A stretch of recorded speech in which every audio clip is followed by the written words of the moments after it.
Bahagianya Tata Cahyani dapat kejutan didatangi Brian S1MCH Pronunciationite saat resepsi nikahan Dharma sang putra. Pernikahan putra sulung Tommy Soeharto dan Tata Cahyani, Dharma Mangkuluhur dan Patricia Schultz diselimuti kebahagiaan. Dharma Mangkuluhur resmi menikahi Patricia Schultz dengan mengusung adat Jawa di kawasan Sentul, Jawa Barat, pada Minggu, 11 Januari 2026.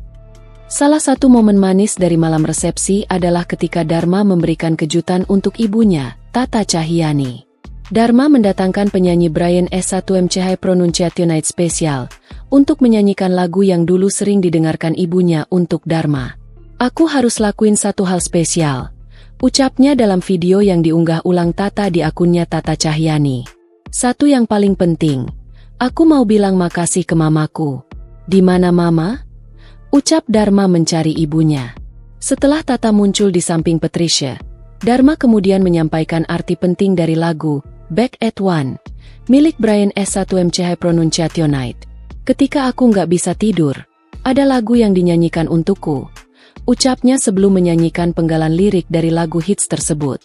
"Ada yang tahu lagunya?" tanya Dharma pada tamu undangan. Senyum bahagia itu terpancar wajah Tata Cahyani yang begitu bahagia atas kejutan yang diberikan putra dan menantunya. Saat Brian tampil menyanyikan lagu tersebut, Dharma yang diapit oleh istri dan ibunya terlihat menikmati lagu tersebut. Kemudian dalam video lain, Tata tampak merangkul dan mencium putranya sambil menikmati lagu Brian tersebut. Tata tampil anggun dengan kebaya hijau dan rambut yang dipasang sanggul. Download Tribun X sekarang. Menghadirkan lokal menjadi Indonesia.